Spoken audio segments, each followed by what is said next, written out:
Alrighty everyone, welcome back. It is now February 9th of 2020, and ever since the release of Star Wars The Rise of Skywalker, a lot of fans have been expressing different reactions, different opinions, if you will, about the sequel trilogy in its entirety now that Disney and Lucasfilm are completely finished with the sequel trilogy and the entire Skywalker saga. This is Mike Zero. Make sure to subscribe if you are new to the channel for future Star Wars content. Now, one thing about The Rise of Skywalker that we do know is that Kathleen Kennedy, Mary Ann Brandon, J.J. Abrams, Chris Terrio, and other actors and actresses as well on the side even talked about how the movie really went through a very difficult production. And the fact that they went through a very difficult production, it, I believe, tells us the reason as to why the film feels shaky in the beginning. It feels very rushed or convoluted. I don't know if you guys agree with me, but there are times there where it feels very convoluted in a sense in the first and parts of the second act of the movie. It kind of picks up in the third act, but like I say, this movie feels very choppy, at least in my opinion. And this all has to do with Kathleen Kennedy and, of course, the deletion of many scenes for Episode 9. Now, when we look at Star Wars as a whole, this movie was very important. It was the culmination of the Skywalker saga.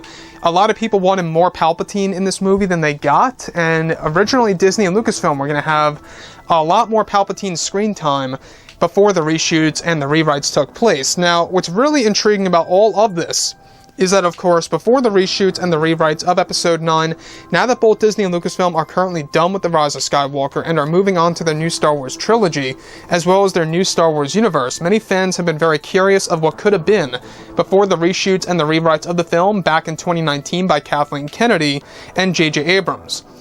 Now, it's noted that during this process, many scenes were deleted by, of course, Lucasfilm, where one of which had to do with one of the flash fights between Rey and Kylo Ren, as well as Palpatine on the world of Exegol.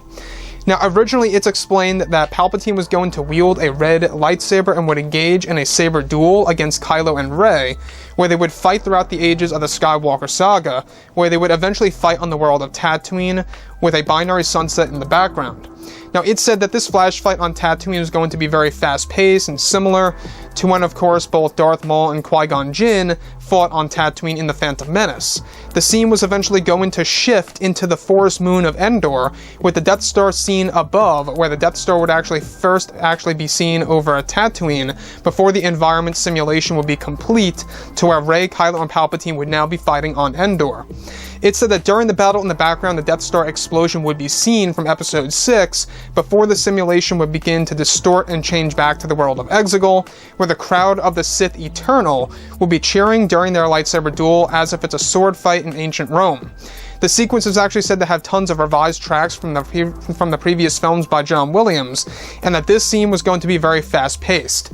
So, the thing about this, obviously, is that the flash fights were really going to be the highlight of Episode 9. I don't know if you guys recall, but about 6 to 7 months ago, we first talked about the flash fights that were going to be implemented into the movie, that were going to be the big part of this film, where you would have Rey, Kylo, and at another time, Rey, Kylo, and Palpatine going from world to world in a simulation. They're not actually on these worlds. It's a simulation of the past. Essentially what it is it's flow walking. A character called Darth Caedus was able to do, which was, of course, Lucasfilm's version of Ben Solo at the time, which was Jacen Solo. So Jacen Solo in Star Wars Legends was able to do this. They wanted to apply this idea to an actual saber duel, where they could actually see elements of the past and different environments transitioning into other environments and fusing together. Hence why the Death Star would be seen over Tatooine for a brief second before they fully transitioned over to the world of Endor. So the thing that's really impressive to me about this is that I can only imagine how many visual effects would have really gone into this, how many hours it would have taken for the visual effects team to actually complete this entire sequence at the very end of the movie, and how it would eventually also transition over to the world of Exegol with the Sith Eternal and everything related to it in that sense. Now, Palpatine having a lightsaber in the original cut of the movie was much needed, in my opinion, because, let's face it, a lot of fans really grew up with the prequel trilogy era. They love Palpatine with a lightsaber. It just feels right. And mind you, yes, I do understand that he did not use one in the original trilogy, which it seems like JJ was trying to stay more true to that version of Palpatine, how he's so powerful he doesn't need a saber and he can just use his Force Storm, where he actually was able to, you know, pretty much deactivate all the ships from above. So that was pretty impressive. I did like the Force Storm. That's also something taken from Star Wars Legends that was also modified and changed by Disney to a certain extent. And the last thing I just want to say here is this, is that obviously, you know, when we look at everything related to Episode 9, it really could have been something so much more. It really could have been an entirely different movie.